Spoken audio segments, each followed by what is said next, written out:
So this is my iPad, and then I have my laptop, and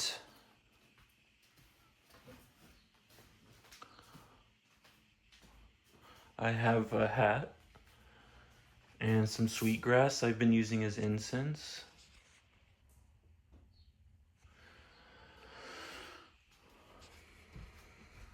So I've got my coat, and I had this dry cleaned, so that's great.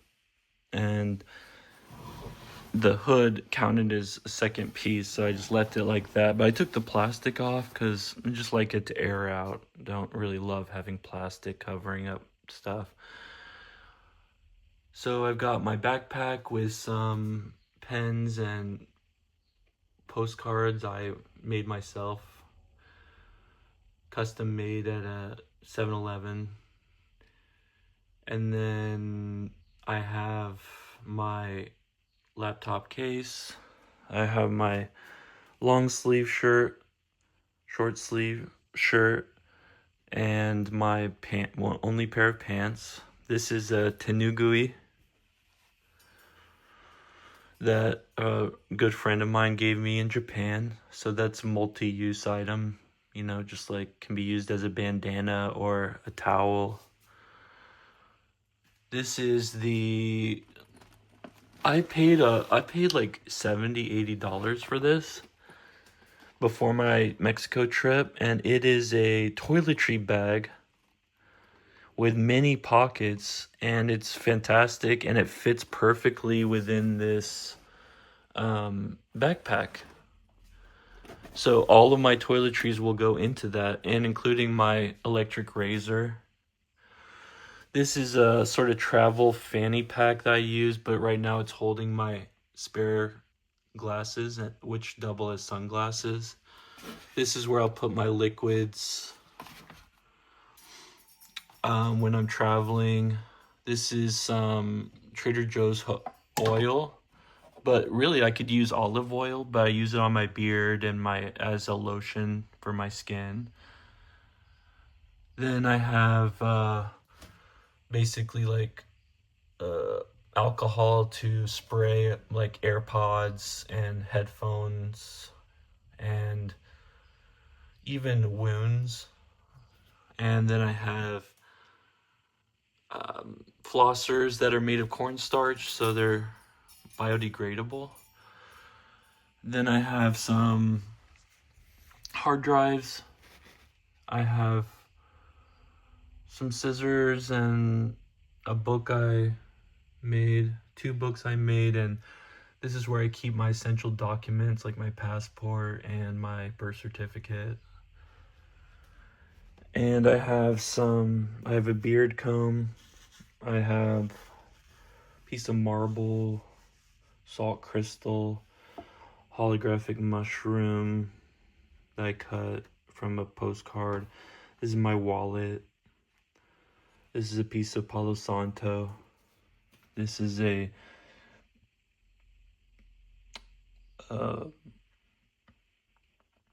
scorpion, real scorpion encased in a necklace. And yeah, this was given to me, and this was given to me separately. And then I have my cargo shorts. These are packing cubes that fit my backpack with my hand towels, underwear, socks, and 4 t-shirts. This is my swim packing cube with a swimsuit, microfiber towel, and a bag to carry wet things. And these are the 3 pairs of shoes. These are the magical tennis shoes that I rescued from my trash can in time. My leather shoes and my sandals, which are really what I wear, to be honest, especially in summer.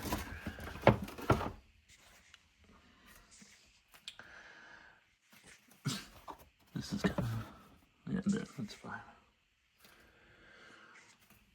And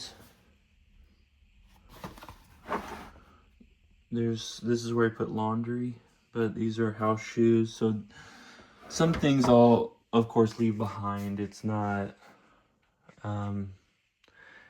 that I need to keep all of this. There's the shredder where all mail goes and all paperwork goes. Hey guys, I'm feeling great. I realized that I guess it was yesterday, I realized that I'm done decluttering, I'm done minimizing. And that may seem like, oh, not a big deal, but I realized that I was in this process for maybe 7 years where I kept looking at my closet and feeling a little bit stressed out. And I haven't lived in this room that whole time, just for a few months of those 7 years, but wherever my closet was, it felt like too much. And I almost sort of judged myself. I just, leaned into it at the same time where I enjoyed the process of letting go of stuff. But I also had this feeling that, like, why are you so obsessed with this? Like, what, maybe this isn't healthy to think so much about this, or maybe this is kind of a weird hobby that's not really useful. And in, the minimalism books that I've read, like Fumio Sasaki, Goodbye Things, he says that, like, okay, minimalism is a foundation for other things, for the rest of your life. What are you going to make now that you've, decreased the clutter and the distraction?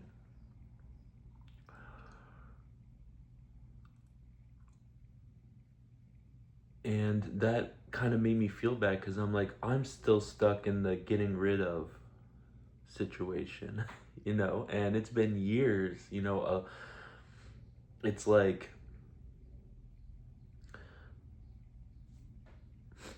why can't I get past this? But also just enjoying it and dealing with it. Like, I've just been like listening to the audiobooks, even Marie Kondo book, all three of her books. I got like a free copy with some free trial of her latest book, Kurashi at Home. And I just listened to them because they calm me. And I was talking to ChatGPT about how neurodivergence and minimalism intersect. And it was like, yeah, definitely. There's all kinds of ways. There's all kinds of reasons why you would do this. And one thing that happened this, I guess 2 days ago, and I've been having this realization since, is I was on a road trip with my dad, and we, just like a day trip, and I was talking about the Marie Kondo book and how, she recommends you cover up the eyes of stuffed animals when you let them go, and, you thank them and put salt in a, paper bag or whatever. And then, she doesn't use any paperwork, and she doesn't keep any paperwork at all. And then she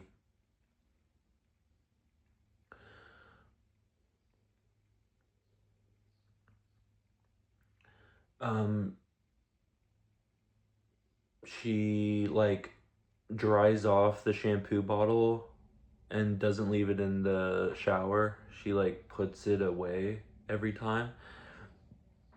And my dad was like, that's such a waste of time. Like, why don't you just leave the shower bottle or the shampoo bottle in the shower, and then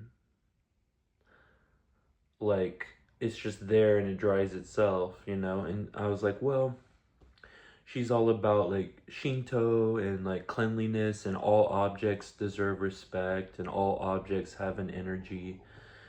And that's why we dispose of them with, you know, sentimental items with salt, and we thank them when we let them go. And he was like, well, it's such a waste of time. And I'm like, well, her value is not time. Her value is sparking joy and respecting things.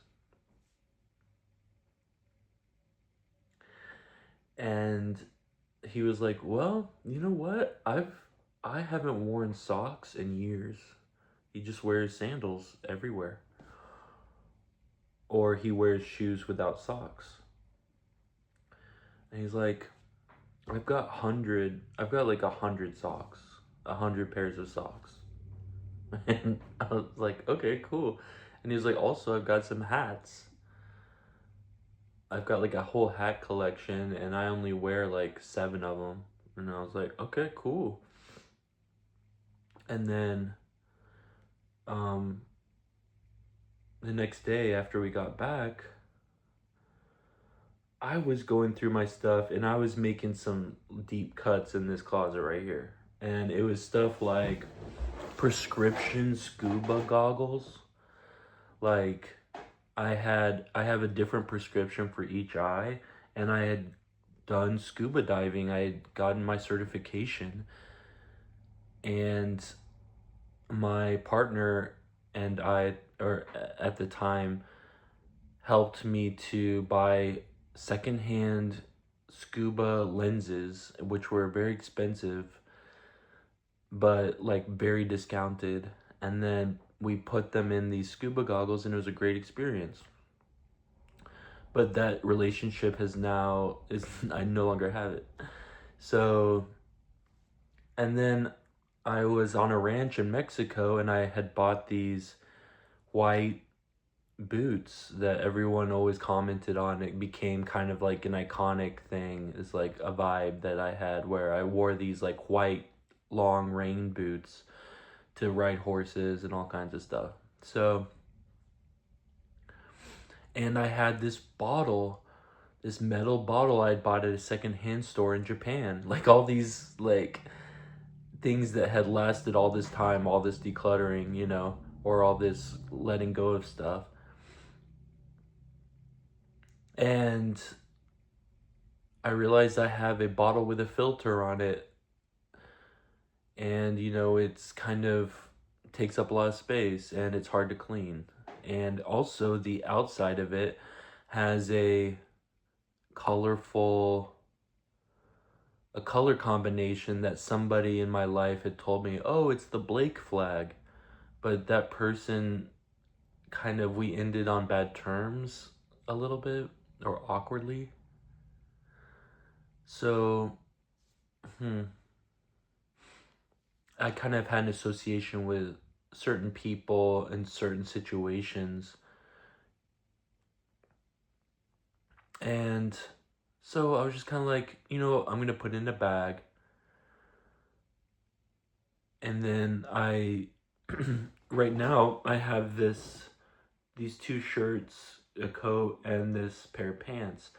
But I had a pair of black jeans, and I had bought them for a job that didn't pan out, and then I'd worn them at a job that I didn't like, and I wore them recently, and I just thought, this is jeans. You know, I always have this thing with jeans. It's like jeans, like it's kind of scratchy. It's kind of, you know, I'm not really willing to like.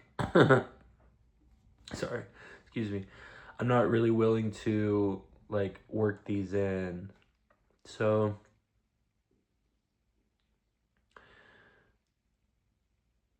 And even like I have all these t-shirts, and I lay down like this all the time on the bed, And I just recline, and the sleeve was just sort of,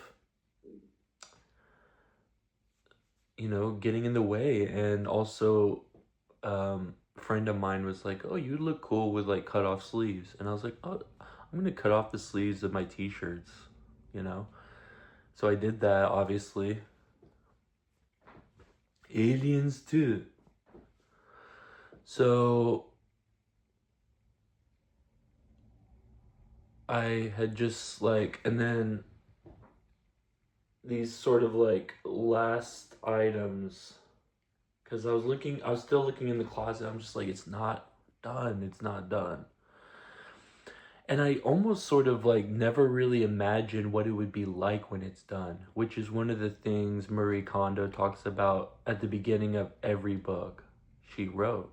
I realized she talks about visualizing what it would be like when what is your ideal lifestyle like? Visualizing that. And the example she gave was like a woman, a Japanese woman, like who really wants a feminine space with like, like I'm just imagining like a pink bed with like candles and like really clean and cute stuff or whatever. Cute stuff or whatever. But yeah, she described it, and she achieved it. But I guess my image was less about a space because I don't have a permanent living situation, and I don't really imagine having one. It's more just an empty room, whatever room of wherever I am, and having just the things I need that fit into this backpack right here. Or yeah, it's right here. And I wanted it on my recent trip to Mexico. I came back and I was really having to like stuff all the stuff down into the bag to zip it up. And I let go of some stuff, just kind of gave it away to friends in Mexico before I left, like a pair of pants, like a zipper pouch, just like some stuff. And that loosened the bag a little bit, but I was like, I want this bag to, I want to be able to like get it out, get the stuff out very easily, just like remove the items very gently, like not have to stuff stuff in, not have to stuff stuff. And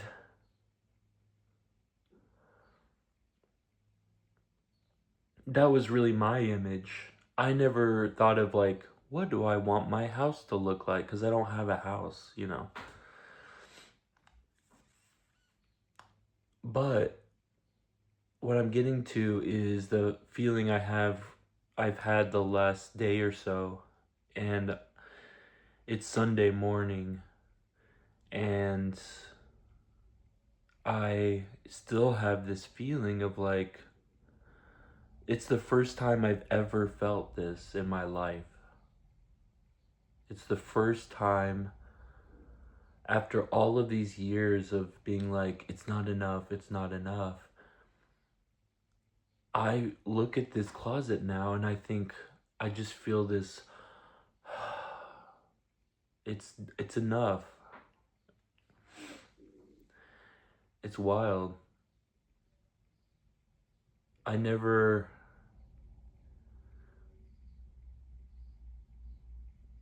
I guess when I was doing it, I assumed there would eventually be this point, but I sort of didn't know. I thought, okay, I'll know it when I feel it. Or it'll always be this sort of ongoing process. But I didn't really expect this feeling of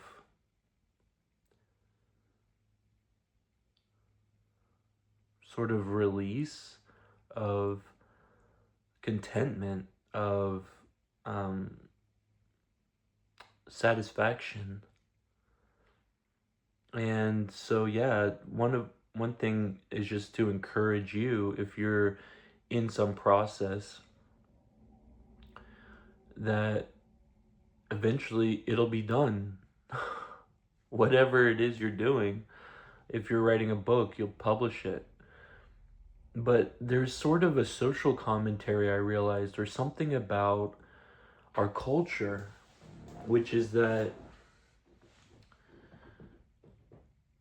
are we ever really satisfied? Like, do we ever reach a point? Like, is there ever enough money?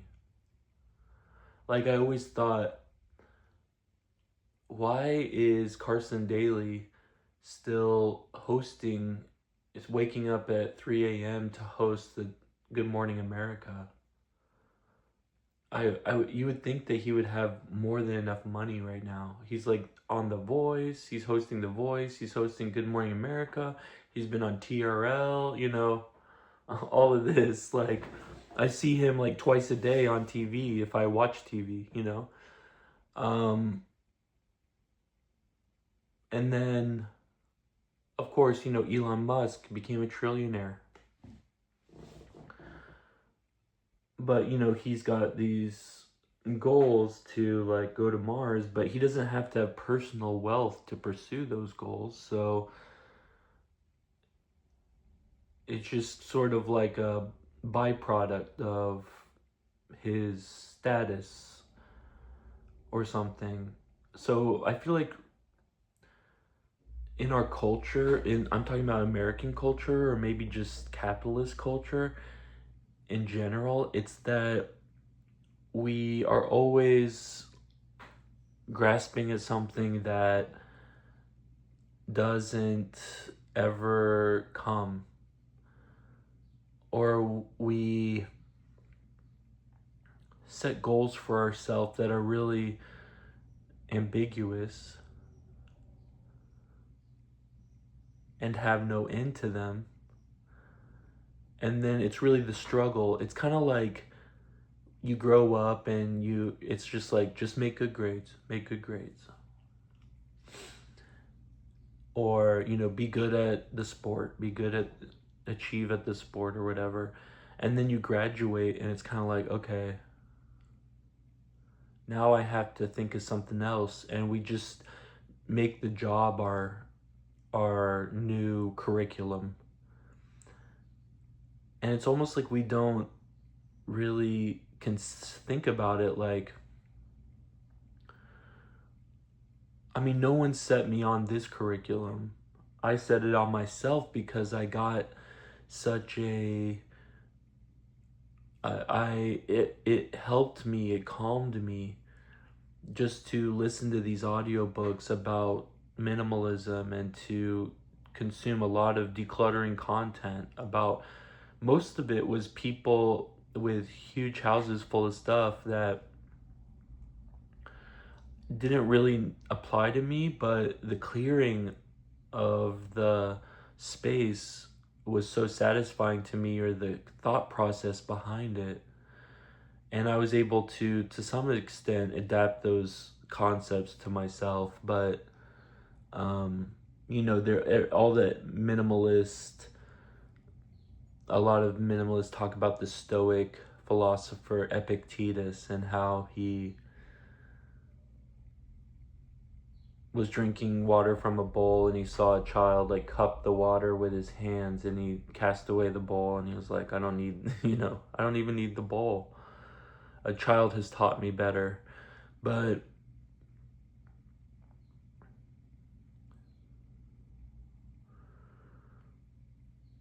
I was always like, I know there's more to be done, and now I've reached a point where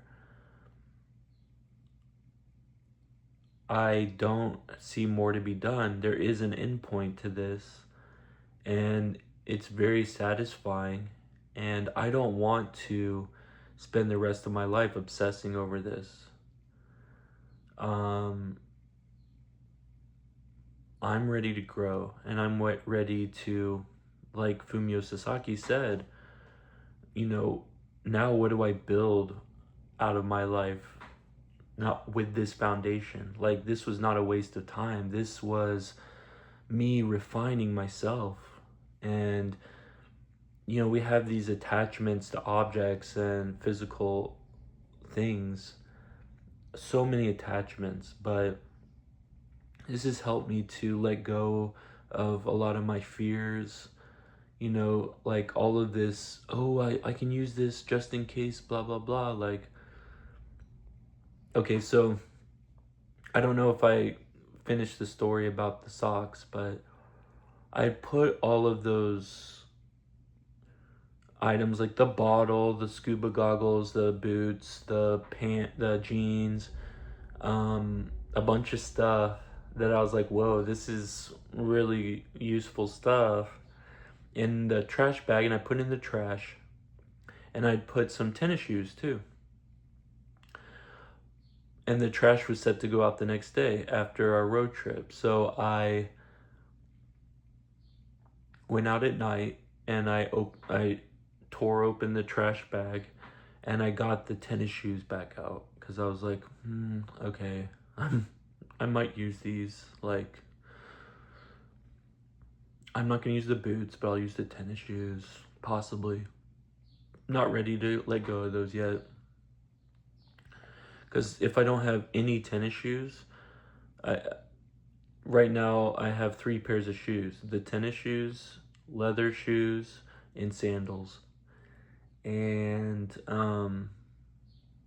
so if we did go to the gym, or, you know, then I wouldn't really want to take like dress shoes to the gym. So anyway, I got them out, and then the next morning the trash was set to be taken out. And I was like, oh, you know what? I'm going to get the scuba goggles. And the trash was already set in the front, but it hadn't been, you know, the garbage hadn't come yet. And I went out there to get the scuba goggles because I was like, oh, you know what? I'll just remove the lenses. I won't even keep the goggles. I'll just keep the lenses just in case. And you know what? I might even grab those black jeans. Because what if I get a job at blah, blah, blah, blah, blah. Okay, so I go out there, and the trash can, I had put all my stuff at the bottom. It was almost empty, and the trash can was full to the brim with socks and hats and clothes and trash. My dad had decluttered his closet, and the trash was totally full. And for me to get to my stuff I would have to sift through all that trash to get down to the bottom. And I immediately realized, like, it's okay, let it go. You've gotten to a point where you can trust yourself, and no matter what, you know, you don't need those scuba goggles, you don't need that stuff. Let it go, man, you know. So it's almost like I almost over decluttered, and then it was a mistake, and then I just forced my hand. But I'm so glad it did, because after that was sort of like the final push. I feel like I am the final form of minimalism. Like, you know, potentially all my stuff, let's say I fit it in my backpack, and I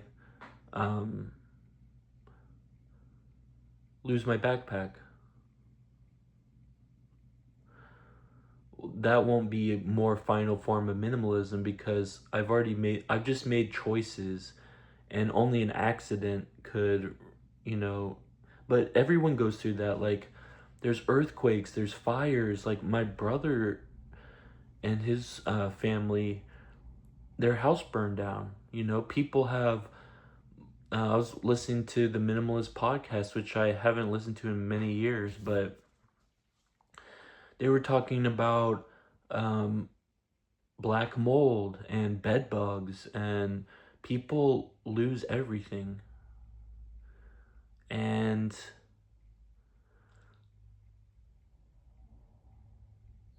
they lose it all at once. But this process I've been on has not just been about physical changes. The physical changes were the result of my inner changes, where I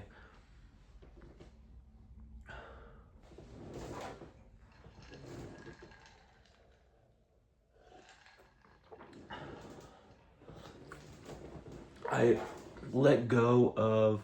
It's like ChatGPT was like, there's a hiker Blake, and then there's a scuba diver Blake, and then there's a, you know, studying Blake. And there's all the pens and all the little trinkets and artist Blake and photographer Blake and all of this. There's all the little things that go along with those identities. But do I need the objects to create the identity? No. I am who I am without proof, without objects to prove it. It's all in here, and I can honor that.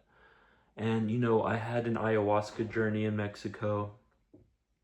And if you want to check out my podcast, Blake's Basement, on Spotify, the most recent episode called Becoming a God, when I explain it all in large detail. But in summary, that experience really empowered me and really got me to a point where I'm able to value myself as a person, and I'm able to honor myself and honor the different parts of me without having external validation. And really, I don't even want external validation. I don't even want advice or help. Or to me, that's not what community's based on. That's not what friendship's based on. It's about just a mutual recognition of our amazing beauty, our amazing, incredible power. And I just saw a drawing that a friend of mine in Mexico made for me.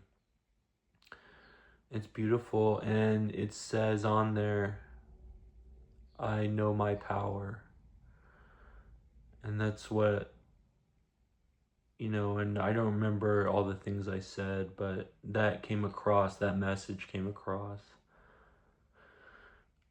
So